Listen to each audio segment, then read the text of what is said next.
You're doing it right now. Or maybe you did it last night, and the night before, and the night before that. You climb into bed, the room is dark, your body is tired, and then you pick up your phone. Just for a few minutes, you tell yourself, just to wind down. An hour later, you put it down. You close your eyes, and you lie there, waiting for sleep that doesn't come as easily as it should.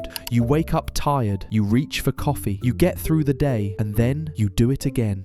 Most people think this is a habit problem, a discipline problem, a matter of willpower. It isn't. What's happening inside your brain when you stare at a screen before bed is a biological event, a cascade of chemical signals, hormonal shifts, and neural pattern changes that don't stop when you put the phone down. They continue while you sleep. They shape the quality of your rest. They accumulate over days, weeks, months, quietly rewiring the way your brain functions. And by the time most people notice, the damage has already been building for years. Let's start with light. Not all light is equal. Your brain knows this. It has known this for 200,000 years. Deep inside your hypothalamus sits a structure called the suprachiasmatic nucleus. It's tiny, about the size of a grain of rice, but it is the master clock of your entire body. It controls when you feel alert, when you feel sleepy, when your hormones rise and fall, when your cells repair themselves. And it gets its timing from one primary source, light. Specifically, the wavelength of light that tells it what time of day it is. For most of human history, that signal was simple.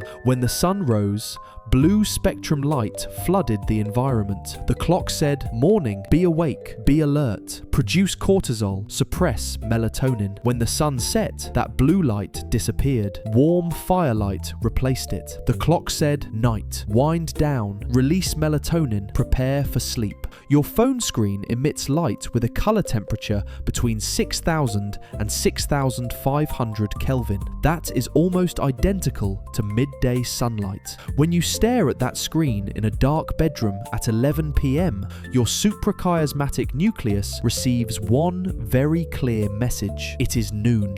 Neuroscientist Charles Czeisler at Harvard Medical School has spent decades studying this. His research showed that exposure to blue light in the hours before sleep suppresses melatonin production by up to 85%. Not a little, not slightly, 85%.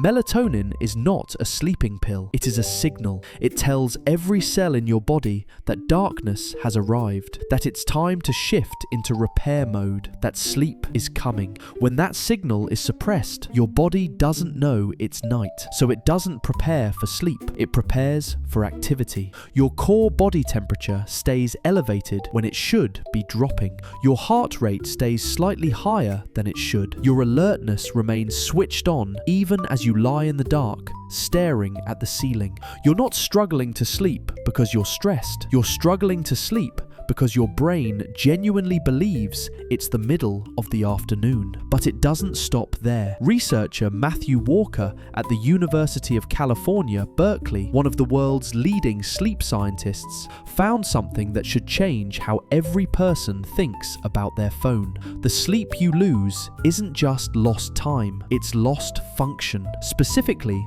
the loss of something called slow wave sleep and REM sleep, the two deepest stages of your sleep cycle, the ones that do the most important work. During slow wave sleep, your brain runs a cleaning cycle. The glymphatic system, a network of channels that surrounds your neurons, activates almost exclusively during this stage. It flushes out metabolic waste products that accumulate during the day, including a protein called amyloid beta. You may have heard of amyloid beta before. It's the protein that forms the plaques associated with Alzheimer's disease. Your brain clears it every night during deep sleep, the sleep that screen exposure systematically degrades. Walker's research found that even a single night of disrupted sleep results in a measurable increase in amyloid beta accumulation in the brain. One night, just one. Now multiply that by every night you've spent scrolling before bed for the past year.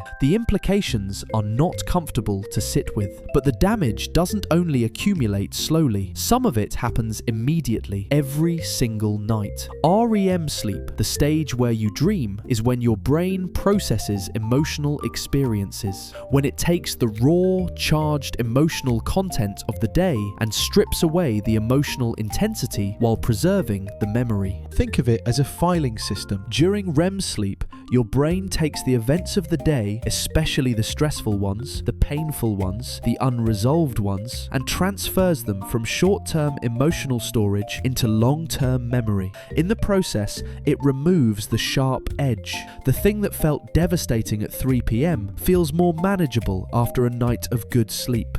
This is not metaphor, this is neuroscience. Researcher Rosalind Cartwright at Rush University Medical Center found that people who enter REM sleep with high emotional arousal and who cycle through REM multiple times in a night consistently process emotional memories more effectively. They wake up with lower emotional reactivity to the same experiences. When screen use delays your sleep onset and disrupts your REM cycles, that emotional processing doesn't happen properly. The hard thing that happened yesterday doesn't get filed. It stays sharp, it stays heavy, and because you carry it into the next day is harder, which means more emotional content accumulates, which means the next night needs even more processing than the brain can handle. This is how chronic screen before bed habits slowly increase anxiety and emotional sensitivity over time. Not dramatically, not overnight, just steadily, quietly, until one day you notice that things affect you more than they used to, that you feel less resilient than you did a few years ago, and you wonder why. There's another mechanism that almost no one talks about: content. It's not just the light from your screen that's affecting your brain, it's what's on it. Your nervous system does not distinguish between real threats and digital ones. When you scroll through conflict, controversy, bad news, social comparison, outrage, your amygdala responds as though those things are happening in the room with you. Cortisol rises, adrenaline pulses. Your nervous system prepares for a threat that exists only on a 4-inch screen in your hand, and then you put the phone down and try to sleep. But your amygdala is still running, still processing, still scanning for danger that your higher brain knows isn't real, but your ancient survival system can't quite let go of. Neuroscientist Lisa Feldman Barrett at Northeastern University has shown that the brain doesn't turn off emotional processing when you close an app. It continues running the simulation, predicting, anticipating, searching for resolution to the unresolved emotional threads you just fed it. You gave your brain a problem. It's trying to solve it while you're trying to sleep. This is the hidden cost of doom scrolling at midnight. Not just the time you waste, but the hours of shallow, fragmented sleep that follow. Hours where your brain is still half running the emotional content you consumed 10 minutes before you closed your eyes. Now, let's be honest about something. You already know screens before bed are bad for you. You've probably known for years. So the question isn't really what's happening. The question is why you keep doing it. And the answer is actually neurological. The scroll mechanism itself is designed to trigger dopamine release, variable reward. The unpredictable arrival of something interesting, funny, beautiful, or outrageous is the most powerful reinforcement schedule known to behavioral psychology. It's the same mechanism that makes slot machines so hard to walk away from. Your brain doesn't reach for the phone at 11 p.m. because you're weak. It reaches for the phone because it has been conditioned. Because variable reward has built a neural pathway that associates bedtime with the anticipation of stimulation. And fighting a conditioned neural pathway with willpower alone is like trying to redirect a river with your hands. So what actually works? Research by Kenneth Wright at the University of Colorado found that people who spent a weekend camping with no artificial light exposure reset their circadian timing by approximately 2 hours. Melatonin onset shifted earlier. Sleep came more naturally, without a single pill, without a single rule. Just by removing artificial light after sunset. You don't need to go camping, but the principle holds. The hour before you want to sleep is not the time for screens. It is the time for dim, warm light, for analog activity, for anything that allows your suprachiasmatic nucleus to receive the signal it has been waiting for all day. Darkness is coming. Wind down. If you do use screens in the evening, blue light filtering helps. It doesn't eliminate the problem, but it reduces the melatonin suppression enough to make a measurable difference. And perhaps most importantly, protect your mornings. Because the anchor of your circadian rhythm is morning light exposure. Bright light in the first first 30 minutes after waking resets your master clock for the entire day. It sets the timer for when melatonin will naturally rise that evening, when sleep pressure will peak, when your body will be ready to rest. One habit, 30 minutes, and your whole night changes. You did it last night, climbed into bed, picked up your phone, told yourself just a few minutes.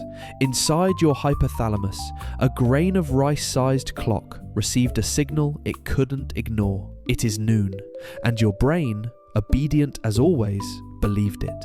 The good news is this: the system is not broken. It is working exactly as designed.